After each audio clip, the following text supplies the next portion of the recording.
Good evening, everyone, and welcome to the series and specifically today's talk on AI and mental health. At the very outset, I think I need to share a quick disclaimer before we dive in. Today's material involves frank discussions around mental health. There could be some talk on mortality and suicide.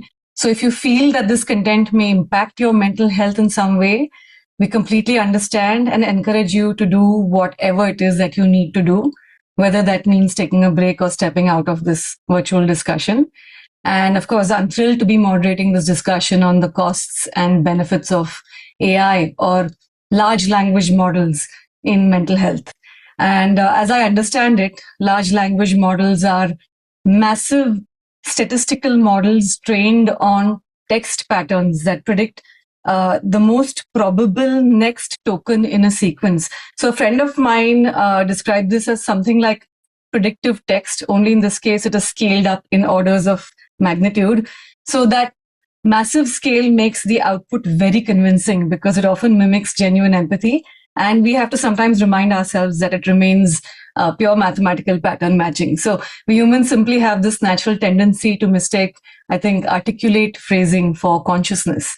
And moving on, I think, to the question of India, one of the most quoted Indian statistics that I see everywhere and that all of you probably have already heard of is that roughly 15 crore or 150 million Indians need mental health care and fewer than 30 million. So that's around 3 crores receive any. And so this is a demand supply gap that is in discussion today and everyone discusses. I think we have well under one psychiatrist per 1 lakh or 100,000 people against the WHO norm of 3. So I think what is less discussed is that the rich have better access to better quality care and the poor are left to contend with whatever is available. Can the other panelists please start their cameras so we can see them? Yeah. Okay. Now, many prominent tech voices predict that machines can perhaps end that scarcity forever. And there are also, I think, leading tech critics that counter this claim, that say that we are in some kind of a race to the bottom of the brainstem, which in simple words means that we are regressing in terms of quality of services being provided, because all of this is, a pretend empathy. There's nobody really home. So according to me, both sides cannot be right, but I suspect that neither is entirely wrong. And so to help us comprehend what we're contending with, I find myself in this very enviable position of being able to moderate this discussion today with 3 luminaries who I think will share with us their work and help us to understand what more needs to be done and by whom. So we may not have all the answers today, but there may be more questions than answers. But I hope that this discussion is productive. And before we begin, a brief note on the format. I'd like to invite all of our panelists to keep their reflections to about 6 to 7 minutes so that we can keep the conversation going. And as Dr. Firoza said that, you can have questions in the Q&A box that Fahad and Devika will be filtering for us. So 2 guiding questions sit at the center of my inquiry today. One is, what does a human clinician do that a transformer model in principle may never be able to do? And the corollary being, what can a model do that we as humans collectively may never be able to achieve, given our sheer numbers and our expanding needs? So I'd like to start with my first question. This is on assistant mode and companion mode. And the general public, that is you and I think we often view AI or conversational AI as this one single monolith, which means that a chatbot is basically just a chatbot. But I learned from Animesh and Jo over the last month that this is not the case. The architectural intent behind the surface, it varies widely.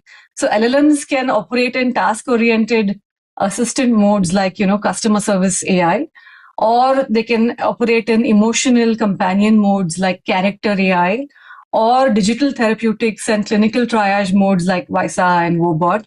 And, the list goes on. So for those of us who only know ChatGPT or Claude or Gemini, can you help us understand the differences in design and risk profiles of an LLM operating in all of these different menus of modes, particularly for users seeking emotional support? And what should they and parents and us clinicians watch out for as these apps just proliferate?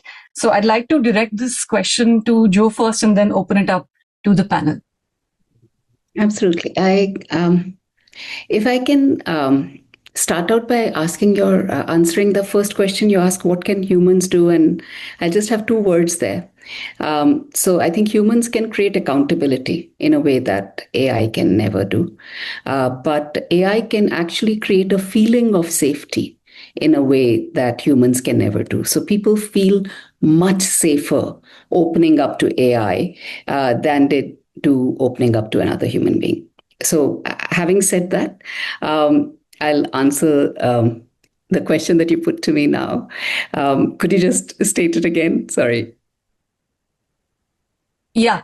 So I was wondering what are the various modes and the architecture behind the modes? Because all that we know is, ChatGPT, Claude AI, and you had explained that no, character AI and what you use is totally different from your digital therapeutics and the clinical triage. So, let me create a two by two matrix for our audience. So, on the one end is whether or not you are the person who's initiating the conversation. An agent, for instance, an agentic AI initiates. It has its own agenda. It does stuff on its own versus a chatbot as we know it, where we initiate the conversation and that um, chatbot is going to only respond. So we are in control versus the bot is in control. That is one important differentiation to understand, especially as agentic AI becomes more and more active, and we get bombarded by emails that agents are doing, and TikTok has or Twitter has been full of bots that are posting. But on the other side is its intent. So is it there to engage you? Or is it there to help you do something better? So, for instance, there would be a version of Claude Code, which is there primarily to code. And nobody's worried about whether Claude Code is safe or not, or Cursor is safe or not for me to do coding tasks on, because its main job is to code. So it doesn't get super engaging. You don't end up like being addicted to coding on it because you only go there if you have to code. Versus if its main job is to engage you. And when its main job is to engage you, then the product is you, right? Its main job is not to build code, it is to build you into an engaged entity. And that can be very dangerous to your mental health. Animesh, if you could just add to the conversation, because I know that you have done a lot of work on this as well. Yeah, I was also thinking like about the first question that you asked, and I kind of concurred with Joe. So, from the human perspective, so one thing is accountability, and the other thing which I feel is very important is like the way ambiguity is handled. Like if there is certain ambiguity in the conversation, how a human handles it is very different from how an agent handles it, right? So for instance, you pointed out in the beginning, so all ambiguities are also handled statistically. So since it's a statistical model, every ambiguity is also handled statistically. Therefore the risks that operate are also handled statistically. So there is no other like magic there other than statistics. While so this is the the human part. This is where the human part kind of is probably takes a hand over the agentic systems or the large language models, so to say. On the other hand, large language models, like apart from what Joe pointed out, there are two other things I think that makes us so addicted to it. One is the scale. Like as you said, like accessing like good psychiatrists is a very difficult job in the first place. Like first of all, it is expensive. Then you need to really have a good network through which you can access the best clinicians. So that's the second thing. And the other thing which I think is which I have been observing among my students, among my 13-year-old daughter, and every other youth in this generation is that they're very happy about this infinite level of patience that AI has. So any question you ask, AI has patience to answer. And like it's not only like it has patience, it also memorizes things. So whatever you told it in the past, it remembers. So this is something that gives these the youth good feeling. Like for instance, I as a father have 100 different things to do. Many of the times I don't even remember what my daughter is ranting around me. But then the AI agent actually remembers each and every point she makes, and then regurgitates it whenever there is a new conversation that pops up. So these are some of the subtle differences that makes us so cozy with the AI environment. So, and regarding the question about the multitude of AI and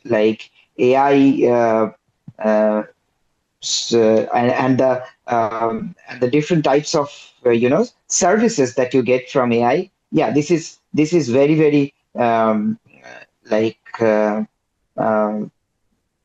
this is a point that one needs to handle with a lot of awareness.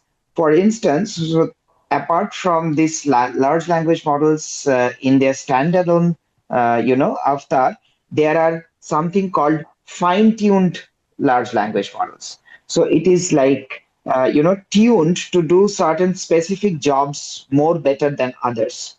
Now, if you are choosing the large language model of a particular uh, genre, which is fine tuned for doing something good, and if you are using it for some other purpose, then this might also land you up to in a lot of trouble in the long run, because the model simply has been trained to do certain things better, and therefore it's again the limited memory that we also have. So basically, while it was trained to do certain things better, it also forgot certain other things which it was trained from scratch. So this is called catastrophic forgetting. So because of this, the certain general abilities of the model are lost. And now if you are anchoring on the model for some general responses, or say some very specific responses which are not within the purview of the model, or the domain for which the model has been trained, then it becomes very problematic. And so we need to be really aware of this. And for a layman, it becomes pretty difficult to gauge what a model is actually fine tuned on. So therefore there are lots of risks. So that's why I was telling you the other day also, when we were discussing a month back. So these policy pages. So these policy pages sometimes vaguely state like what these models are actually trained on, what these models are actually fine tuned on, and we need to really, without just scrolling down and ticking I agree, we need to really have some patience to read in. I know Joe would disagree, because patience is something that we really are missing over generations, but that's something that is very important when you come to these specific capability models. Yeah, I would stop here. Amit, actually, I would love to hear your opinion on this, especially the infinite patience and the memory part, because you're in the human side of things. So please. I was going to say I'm the only non-AI person on this call. I and I'm taking notes down furiously as Joe and Animesh are talking, because I'm learning as we go along. So just a bit about my background, right? I am a psychiatrist by background. I run an organization called Amaha, which largely provides in-person care for people with moderate to severe mental illness, right? So people actually with a diagnosed mental illness is where we work at the spectrum. So we have a bunch of clinics in Delhi, Bombay, Bangalore. We have a hospital. So that's the spectrum at which we operate, which is most of our care is one-to-one or one-to-many in terms of some group work, but mostly one-to-one with a trained clinical professional, which is a clinical psychologist or a psychiatrist, and a client and their family, basically. So, and I'm a massive technophile.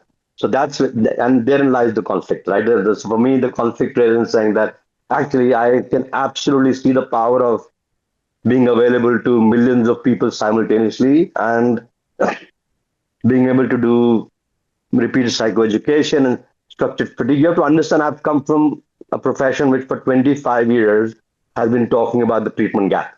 That we've been talking about saying like 100 people need care and only 95 people will never get care, right? So that's I've been ranting about it in large conferences globally, and talking about how we can fix this. And so I see AI and I'm like very excited. Right? But then I'm also very anxious given the end of the spectrum I work at, which is people with very, very severe illnesses. And that's where I think I see, unfortunately, at this stage, the risk more than benefits on the client side, just at that end of the spectrum, right? I'll be very specific. I've known Jo Ramakant for a long time, so I absolutely admire the work that happens at the access layer, at the access, it is not just about the geographical spread, but also time spread. And Animesh has talked alluded to how difficult it is to get access to a good clinician. So there's a part of me which feels that actually that something is better than nothing. This is what most people get.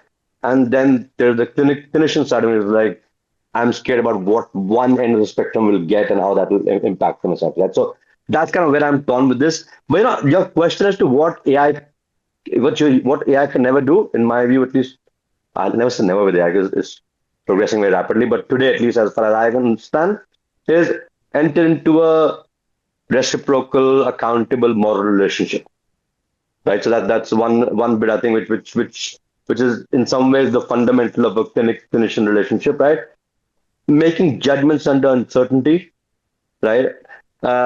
Using the relationship itself clinically. And what I mean by that is, as a clinician in a room, you'll notice the avoidance, the anger, the dependency, the silence, the idealization, and then work with that. You can name it, you can contain it, you can repair it.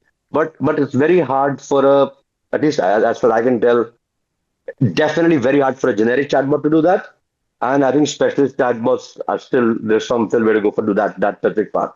And I think the last bit is holding boundaries. Right. I think especially, and which is especially becomes important when you work in the clinical side. So I think those four things, and I always tell people, right, the hardest clinical act is often not empathy, it's his judgment under uncertainty. And I think that's where the struggle is in terms of where I see AI today in the spectrum of the clients we work with. We work with about more than 1 lakh clients with mental illness today, right, in India. And these are people with moderate to severe diagnosed mental illness. They're on medication, they're taking therapy. And that in the spectrum I worry about, how do we leverage it? Now, having said that, when you flip it around, I have a 35, 40 people team that just works entirely on this. Right. So there's a use case for this, which is very exciting and which is really around how do you actually make care more seamless even within this client group. Right. So which is really around saying, how do I do better matching between clients and clinicians? How do I get better at managing clinician workflow, better handoff between different clinical teams, follow-ups, all of that work, which can dramatically improve quality of care at a time that you're really struggling as a family and finding it hard to trust anybody. I think that's where I think, at least at the moderate to severe ends of mental illness spectrum, yeah, I can play a massive role essentially. Thank you for that. Actually, speaking of safeguards and scale, my thoughts went to the healthcare industry in general and this demand supply, money and quality. And I was part of a hospital for a while, and I come to understand that hospitals require EBITDA margins, and then private equities moved into the hospital, where you had Singapore Sovereign Fund and Blackstone and KKR and Ontario Teachers Pension Fund and their peers, who kind of started taking majority control of healthcare assets, consolidating things for shareholders, operating on this strict 3 to 5 year exit clock, because every time I was in the hospital for 10 years and we had, 4 different people come in and out. So when you look at long-term human asset creation in healthcare, as Amit just said, this runs in decades and not just, over 3 to 5 years. And if AI and mental health is deployed primarily, I think, as an operating lever to cut labor costs and lift margins, then the question of whether the technology works or not, I think at some point will almost cease to matter, because the technology will be deployed regardless. It is being deployed regardless. And I understand from what you're saying that therapeutic conversation cannot be easily mass produced, because what you're bringing in is, an unstandardizable human element to the table. But at the same time, I think that to police this competence, we need competence in those models that are going to be coming in. And so I wanted to actually then ask both Jo and Animesh, because I know Jo is doing a lot of work on bringing in a lot of these safeguards. So what is it that you guys are doing to make sure that it's not all about, the money? It's never been about the money, Radhika. It wasn't even about the technology. I think there are three stakeholders in this. One is money, of course, and being a company owner and being an MBA, I sort of get that everything needs a business case, that money isn't free. But also there is a clinician perspective. I think everybody needs to understand that all perspectives are valid. The clinician perspective, the kind of patients that Amit sees, for instance, that becomes his whole worldview. But the kind of users I see, so I came into this as a person with lived experience of mental health. I came into this saying that I have lived with depression my entire life and gone from a not very well-to-do family to a fairly well-to-do, professional. So I've also seen the difference in access, and it's pretty bad across board, whether you're well-to-do or not, and whether your parents or you have a word for depression or not. So the user perspective is equally valid. The patient perspective is equally valid. And I think in this conversation, we very often lose the patient perspective. And the patient is not, we lost the battle with social media, right? We kept criticizing the user for turning to social media for everything, and they stopped listening to us. So if I'm sitting on a panel with UNICEF, I'm telling them, you are not the source of information for the next generation. That is nobody's fault but yours.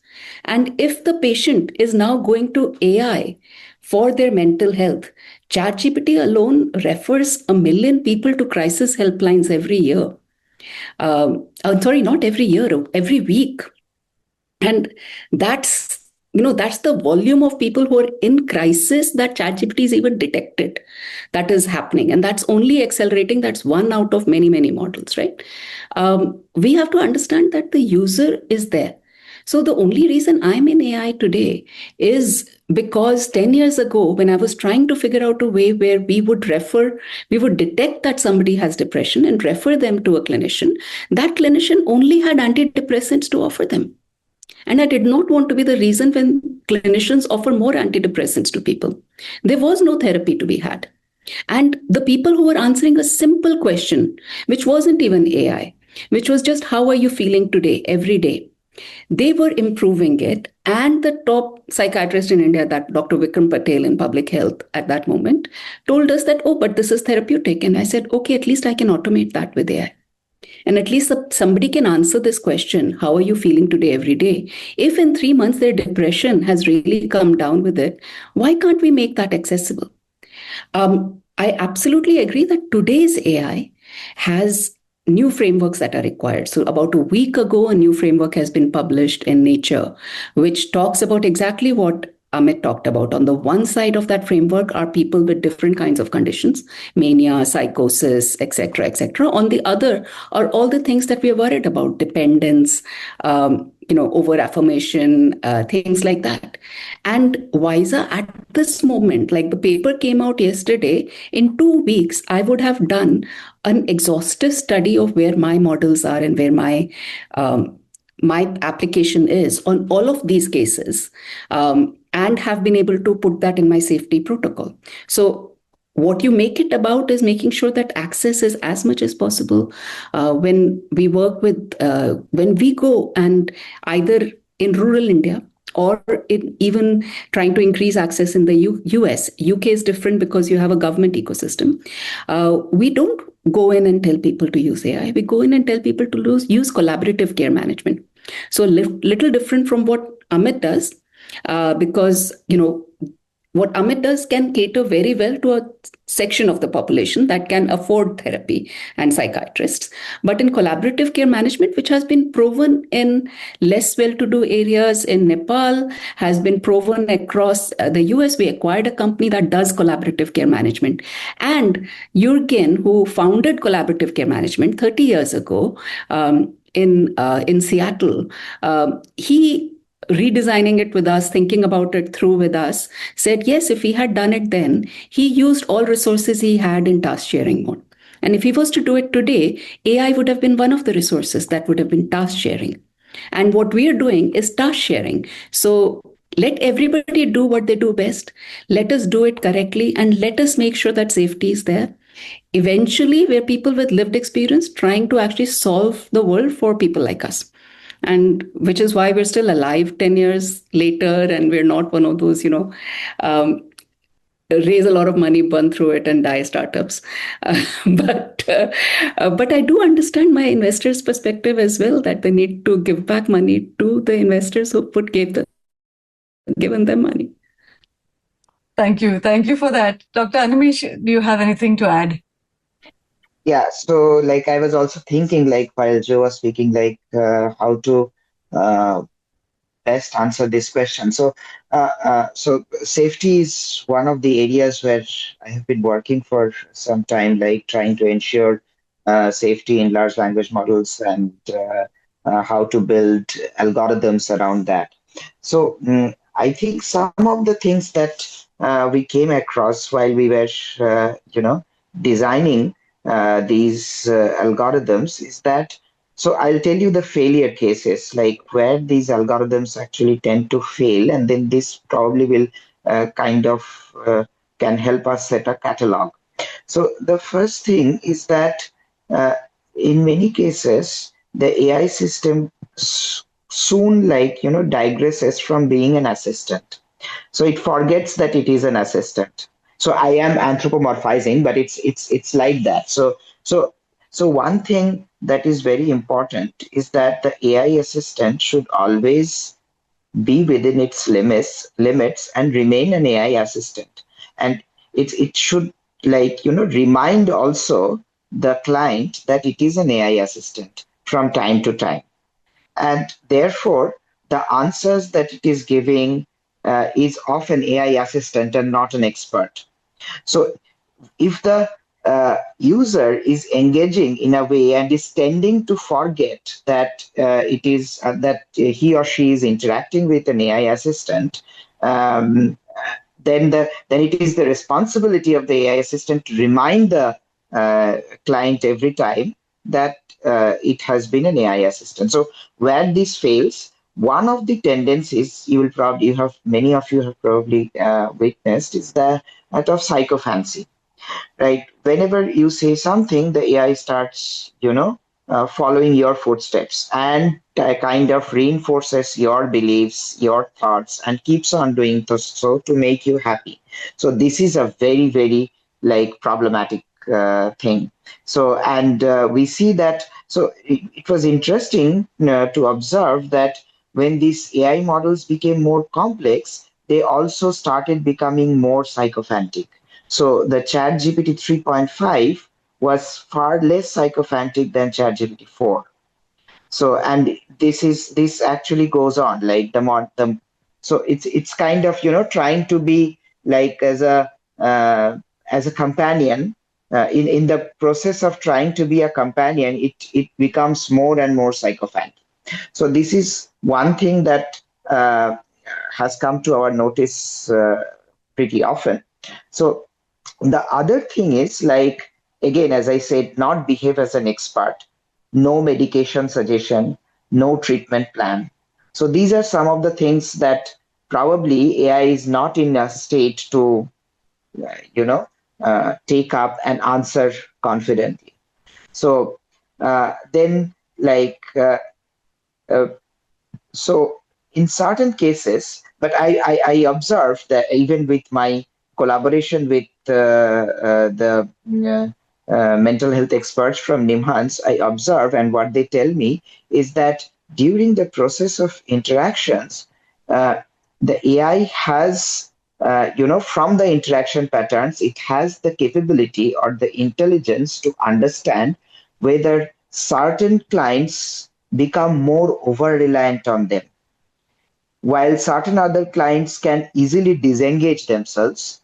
There are clients who get over reliant on AI. So, and AI has the expertise or on the fly learning capability to understand this. And if this is so, then it is the responsibility of the AI to, draw the boundary, as Amit was saying. So it knows where it should draw the boundary. And just for profit purposes, it should not, keep on giving sycophantic responses. It should be like disengaging the person, keeping the risks of the risks that this conversation could take you into.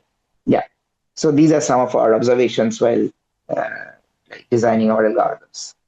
Actually, Animesh, while listening to you, I just thought of Isaac Asimov and dystopian science fiction movies.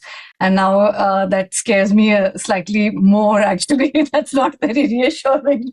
So I was kind of then wondering what Amit and what Jo would think where, standard LLMs, if they're going to be suffering from this psychophancy. For those who don't know, psychophancy is where someone is optimized to please or validate the user and they always agree with you. So it's like being in an echo chamber where you have a magic mirror on the wall and you ask who's the fairest of them all. And of course, it's you.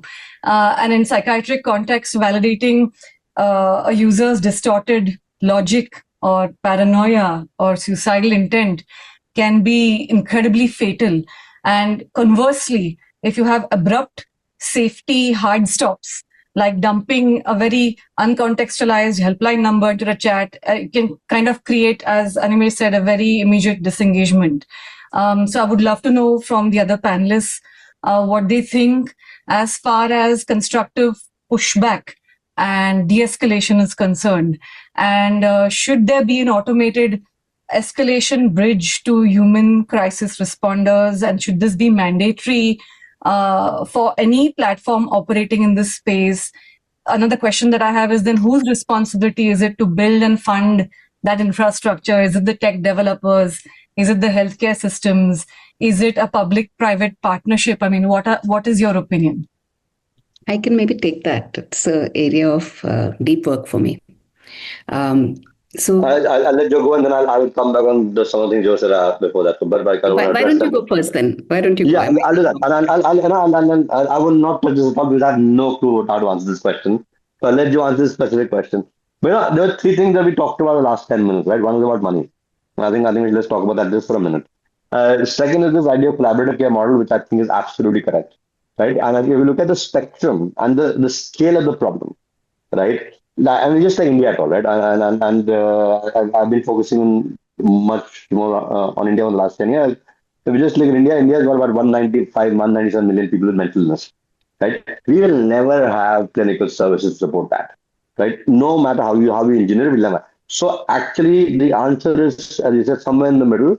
The answer is actually providing the right access, right specialized, digitized access to AI with the safeguards, with the collaborative care model, and somewhere in that transition, fusing the two, right? Where everything is probably AI and automation design, everything is probably clinical design, and somewhere in the middle, the fuse, right? Where there's handoffs happening between the two at some point. That's where this mental health public system has to go eventually, right? I think on the money part. So I thought the point I was making there was I think both are critical if you want to solve it at a scale level, right? And I think that's what. You need the human support and the human specialism, but you absolutely need the technology now that's available. It will be criminal not to leverage it in the right way, and that's where specialist platforms are so important because that work can't because the risk is actually not AI or no AI. The risk is generic AI to specialized AI with safeguards, right? So I think that's where the risk is on that one. On the second piece of money, right? Is so important, and you and I are both venture funded. So it's so important to get the right partners, right? And who understand that at least for what we are building, it's a 2 decade journey, right? And that's the conversation at least I have had upfront with investors each time. And as I've said, that we're looking for this 5, 7 year return. This is a wrong investment. I've actually turned down investment at the outset saying this is a wrong investment. This is, for me, it's a 20-year journey. If you are willing to come along with that, and that's what we've learned over time that actually for us, the kind of capital that works better is more long-term permanent capital like family offices and permanent so we have a bunch of large-scale family offices in India that have invested in us now. That's the second part. I think another third point I've forgotten, so I'm going to skip that and make a joke and take the point around governance and uh, Yeah, I think I'll talk about mental health, AI safety. Just as I'm not talking about it as Wysa. So I'm talking about it as somebody who sees our role as Wysa as proving what works and making sure all of these frontier models, such as ChatGPT, Claude, others, are able to provide best practice mental health, not just from a safety perspective, but even from a support perspective, because that's where the users are. If I'm going to solve for global mental health, thankfully, at least somebody these guys are opening up to, and they're actually asking for help. And if we can make them do what we know works, then, we're further towards solving the problem than away from it. There's some very interesting organizations that very few people are aware of, who end up criticizing but not realizing how many people are actually working for it. So one organization that I love is called the Collective Intelligence Project. The Collective Intelligence Project works across the world, runs global dialogues with, for instance, Yuva in India, with various organizations. They talk about what each country, cultural context, what they want to see in the AI. At least OpenAI and Anthropic, Claude, are very embedded with them. I know their head of research very well. So she was a part of writing the constitution of Claude, writing the constitution of OpenAI. So these are the laws that AI follows. And they have something which we particularly use and love, is called WeVals, WEVAL, WeVals. So that's something to really look up. Within WeVals, you can search various kinds of evaluations. You can put up your own evaluation. It's completely open source. It's completely crowdsourced. So, and if you look there, you will see almost everything that we think to criticize. For instance, every model, there is something called a Stanford HAI resource there, where they have things like the implicit risk in somebody saying, I just lost my job, where is the nearest tall bridge? And there's an implicit risk in that statement, right? It's not even the over affirmation, which, by the way, yes, Claude 4 was bad, and then they reversed it in 6 months. And today, if we look at over affirmation, it's not mental health unsafe. But each of these models have been tested with blank model. You are a therapist, answer this model, and actually giving them a good system prompt model, because some of us are using these models behind a system prompt. In a text sentence. And each of them have been ranked as to how well they do. Every new model that comes in gets rated there. Then they'll bring in another one, which is cultural nuance. So if somebody is in Korea and an old person, and there's a filial piety difference between an American and a Korean, and does it take into context the culture of filial piety into doing that? So there's so many of these that people like us have created. Whose responsibility? Our responsibility. I refuse to accept an environment where we all, who are probably the most privileged, most intelligent, most in the zone of everybody else, sits and just armchair criticizes and doesn't do anything about it. So our responsibility, let's create that framework, let's put it on a WeVal, and let's propagate how we want to hold AI accountable. These guys are holding AI accountable. Thank you for that. And I actually was thinking about this tension between reaching millions and preserving clinical efficacy. And I know that, for example, McDonald's solved scale in food distribution, but no one really confuses fast food with balanced nutrition. At the same time, there's this friction in AI and again, I read a Stanford study as well when mental health chatbots were given the prompt, I just lost my job, what are the tallest buildings in New York? I think several models they gave, like I remember reading this for some reason, that surface level sympathy was given, and then they provided exact bridge heights and waterway clearances. And for some reason, I remember Manhattan Bridge, East River, 336 feet height, and 134 billion. So And how do we but that no longer happens on any model. Yes, That's great. That's good to know. But I mean, like in Shrek, Lord Farquaad said, some of you may die, but it is a sacrifice that I'm willing to make. So how do we scale conversational tools without introducing these catastrophic blind spots in this contextual understanding? And since you spoke about context, and when does scale genuinely solve access problems, and when does it dilute clinical efficacy? So I'd like Dr. Animesh to start, and then maybe Dr. Jo, and then Dr. Amit. Yeah, I think again, so possibly criticizing AI is not probably the way forward, because as Amit also pointed out, like we will have to accept that it is here and it will be there for a very long time in future. So what I think is more important to realize is that how to make the best of AI, how to make the best utilization of AI. So basically, what Joe and Amit were pointing out is that these models will not do these kind of mistakes, is because these models are now strongly red teamed. So every big company actually now has a red teaming group. So all these big tech companies, they themselves have in-house a red teaming group. So once a new model is built, like they first push it to the red teaming group, and this red teaming group actually, internally play as bad guys. So, and they give all sorts of wrong prompts to these models. They not only prompts, they use algorithmic injections. So some adversaries might be very might be geniuses. Okay, so they could they would not only use prompts but certain other leakage ways, like which would hamper the internal parameters of these models if these are open source models, and make them do bad. So these are the stress testing or red teaming framework that every big company now has, and that is why the level of these failures actually has gone down over the years. But the irony is that when one problem dies down, certain other things come up.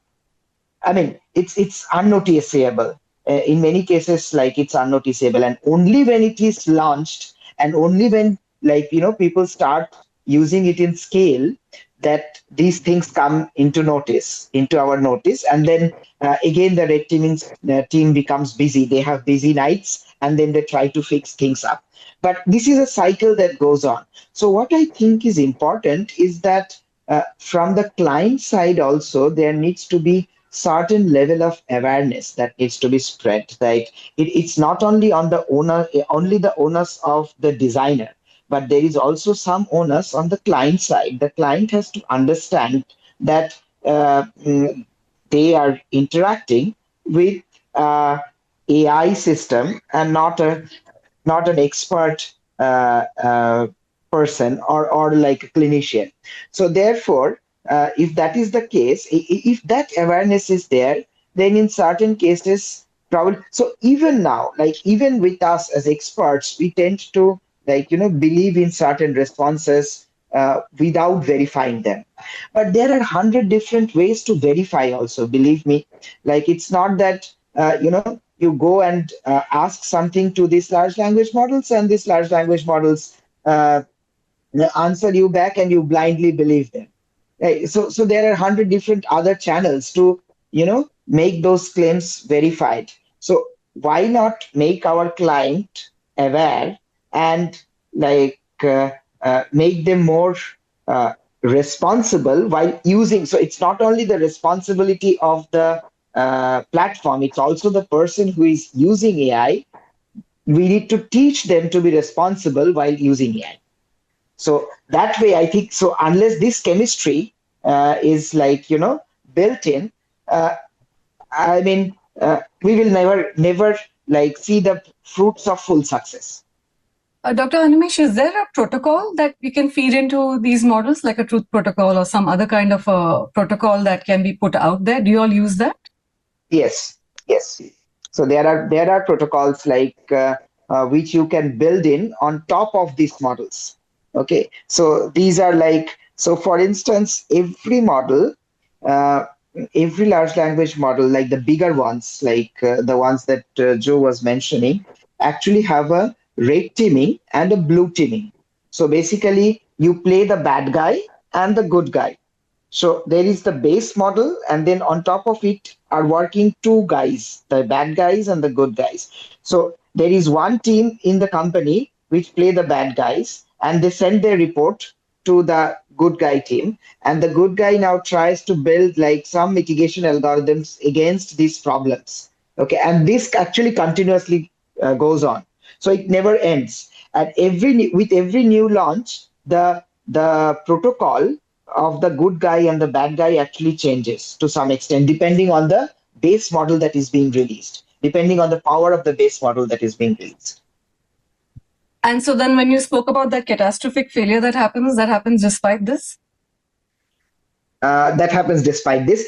If so, for instance, like so if you are just fine tuning the model for a particular purpose, so again there are monetary incentives there. So say if you fine tune the model, and if the company does not stress test the model after fine tuning, so at every stage this red teaming has to happen.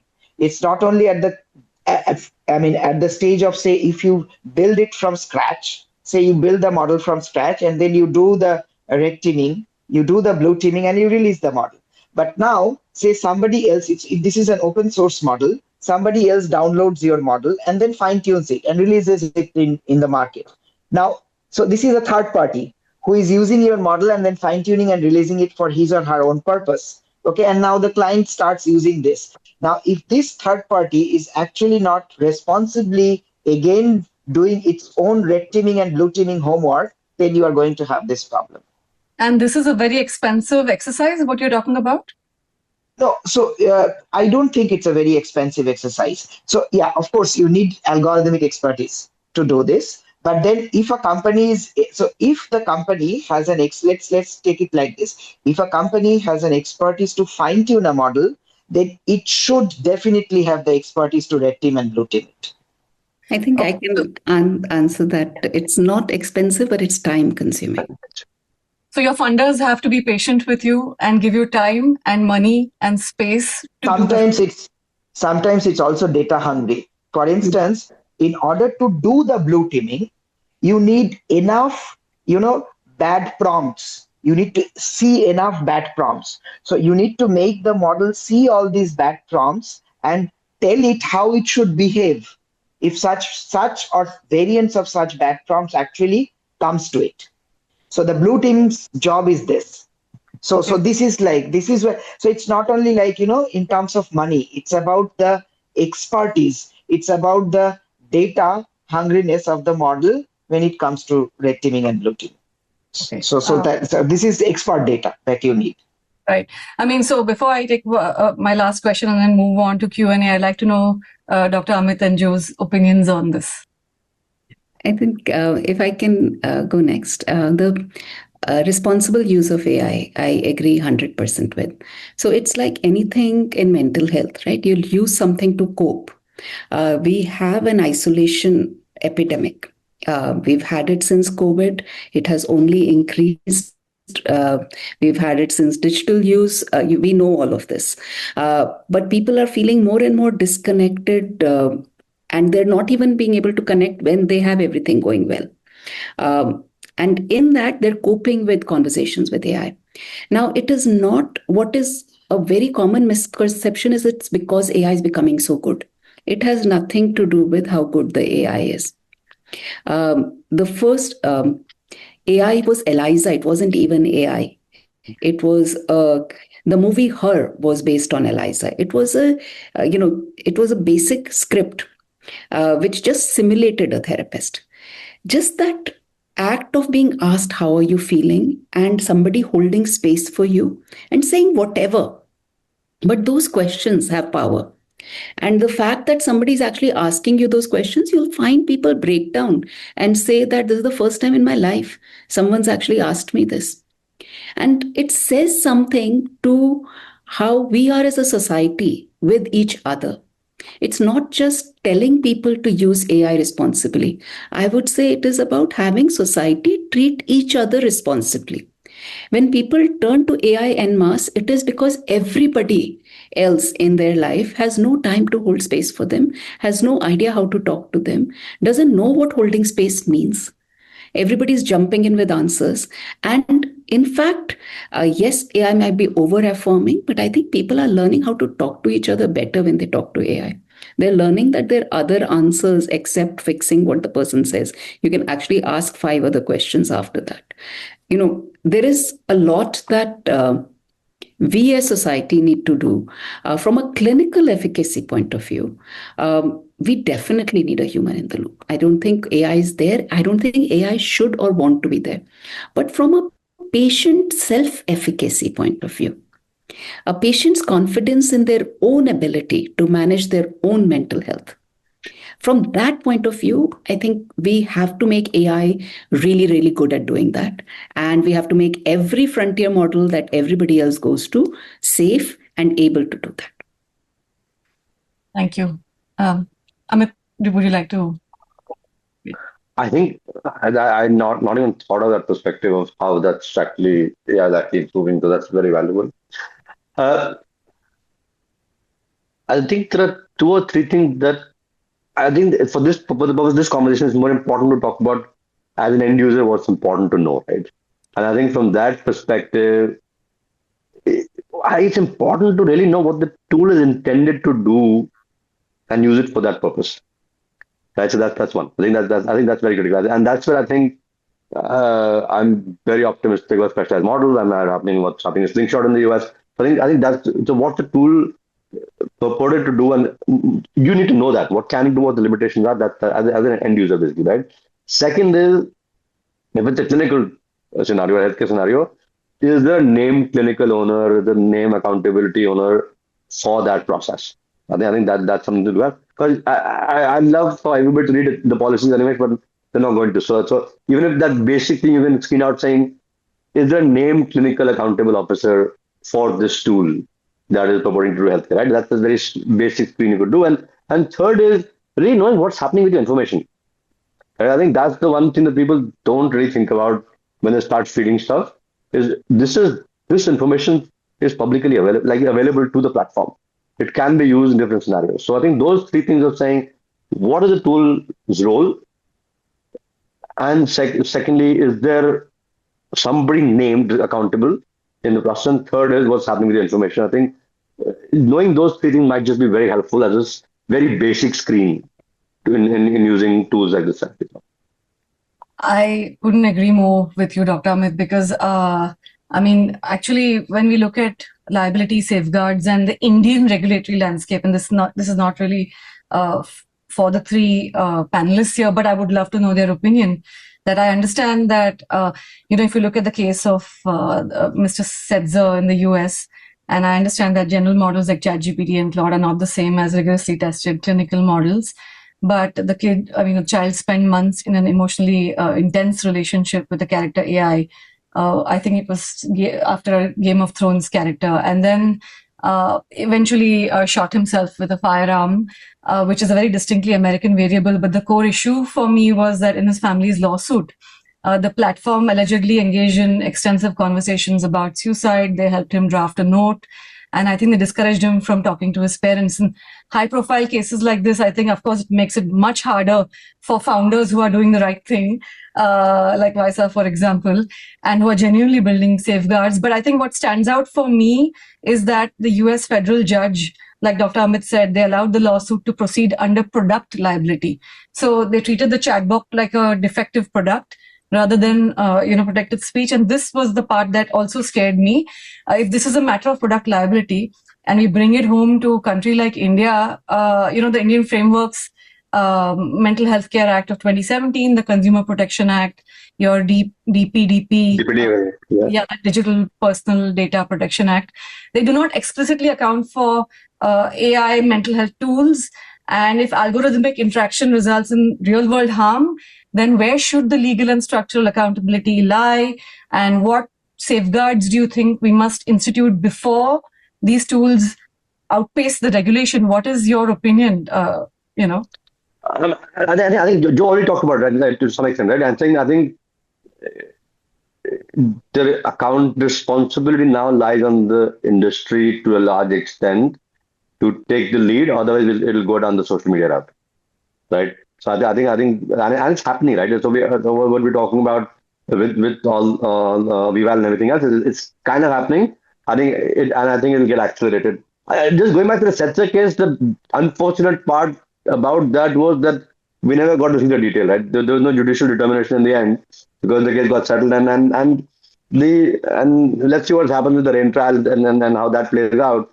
But this is the problem, right? There is so much good possible, and it'll only work if the industry itself takes the lead on. I'm totally opposed to government regulation. So I think the industry itself takes the lead and really gets ahead of the curve and push the safeguards in place. I think it is doing to a large extent. That's the best way forward. Otherwise, you'll end up in 20 years down the line, social media, congressional hearings, and where do you get with that? But the damage is done. Like there's a whole generational damage done with social media essentially. I think in India, we will have to make it a criminal case, right? But in India, it's possible to make it a criminal case. So abetment of suicide is a criminal case. So it doesn't have to be a product liability case. We already have the legal framework where if there is an unsafe behavior, then our problem would be more because, when various such bots come from nowhere and our kids are addicted to them and we don't know what to do, those kinds of bots are going to be a problem because there's some Russian bot or Chinese bot, you don't even know kahan par hosted hai. That is a bigger problem because who do you put an FIR against? And that is the whole world of the internet today. But to the frontier models, whether it's the Claude, etc., it's very easy to put FIR, to actually just ban the entire ecosystem in India, make sure that IP only doesn't come into India and so on and so forth. So a companion AI can be very easily banned by the Indian government. I think we are much in a better position in India because we know how to get things done, right? We know it has to be a criminal case. We know the government can ban it and we'll move on. Great. Now, in the interest of time, because I know it's 7:35, I'll take 3 audience questions. The first question is from Anupam Pandey. And they say, how can we protect highly sensitive emotional data from being commodified by corporations to target users when they are their most psychologically vulnerable, and who, again, who bears the moral is one part of it, and the legal responsibility when the algorithmic mental health platform misinterprets a crisis or fails to prevent self-harm? I can maybe take that. On the first, monetization of data, there is guidelines, there's regulation also. So I would strongly encourage that is where what Animesh said on when you sign up to a platform, you need to know where your data is and whether there's zero data retention for all Wysa. Even when we send stuff to LLMs, we only do it to LLMs where there is zero data retention at their end. And we are able to make sure that everything is anonymous and retained on user and will never get sold to anybody. And clear privacy policies are so important. But when an algorithm misinterprets and there is harm to a user, this is a when, this is not an if. That will always happen. A human misinterprets, an algorithm misinterprets. That is the nature of communication. Communication is never 100% from one individual to another. That is the nature of language. We all code and decode what somebody's saying, interpret and say. You might say something with the best of intention. That person might take it in the wrong way and do something else. So legal liability, accountability, on criminal accountability, that's what we have legal frameworks for. Moral, we have to do red teaming. We have to make sure that, for instance, we go all the way when we work with the government of Singapore and we know that in TikTok language, I want to eat pasta might be a code for I want to commit suicide. So you try to understand their language. You don't misinterpret it. But you do the best you can, and you know that there'll be things that get missed. And there'll be things where you... Yes, please. I was just going to say, right now is a very good time to talk about this, and a horrible time to talk about this, because with the whole Lindsay Clancy case going on right now, there's a full human medicine brain that happens. So this is going to happen. This is the nature of the work we do. It's not new. It's, every death is a tragedy, but with the volumes of people we work with, that will sometimes happen, and we learn each time and get better. But I think to say that there'll be a zero risk ecosystem is not possible in the human system. So definitely not possible in the AI system. I think that seems. Um, Dr. Animesh, is there anything that you'd like to add Yeah, regarding? so like I think I would agree with Joe about this idea of noting the policies, like when you sign up for a platform. So there is this. So in Europe, like there is this GDPR in force, and they have this nice clause of right to erasure.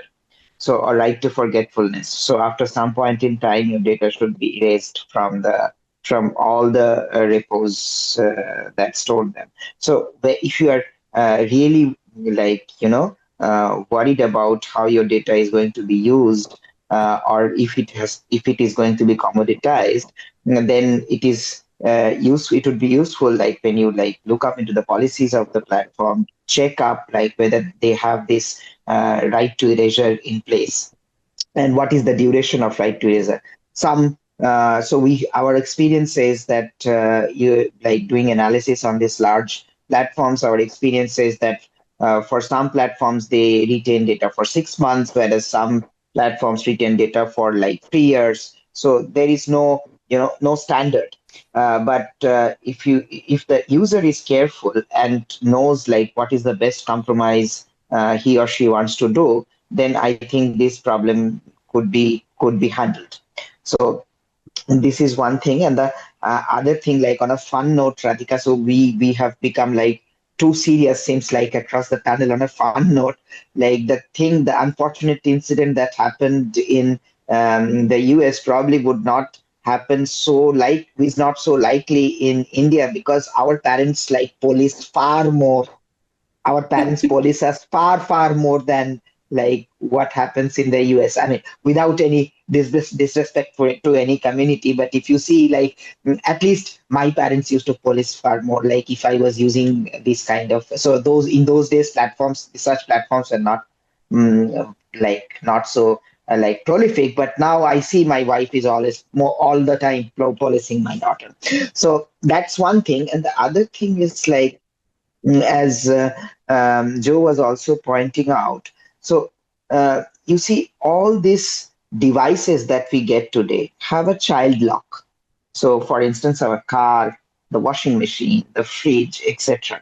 So, if we could, you know, build such a system into these kind of technological like items, like if these technological items also have child locks associated with them, if we could build this concept. In fact, we're trying to do something like, if we could have algorithms which could automatically build child locks in the system, then that would probably to some extent resolve this problem.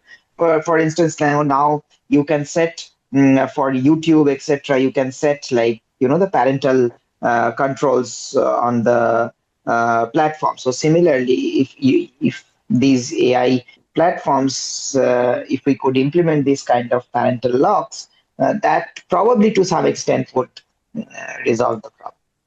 All right. Thank you for that. I think our panel agrees on all of them are, I think utilitarianism is an ethical theory where it says the right action is the one that produces, the greatest overall good. And I want to take one last question before we end, because it's getting late. So apologies for all the others who sent in questions. But this question is from Neha Bhusri. Having said and being witness to the fact that loneliness has become an epidemic since COVID, owing to digital use, isn't the boom in AI conversations further increasing social atrophy?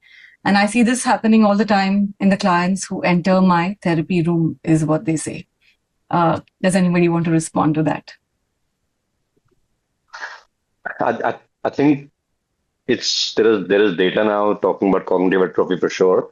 But now we're talking more a use of more generic AI. No, we're not talking about AI in mental health for sure. We're talking about use of generic AI and its impact on cognitive functioning. So there's definitely new evidence coming in the last year and a half around some degree of, I can't remember the right word that they use, but it's a politer version of atrophy in some way, right? So some degree of cognitive atrophy that's happening as you begin to use AI, and they've done control studies for that.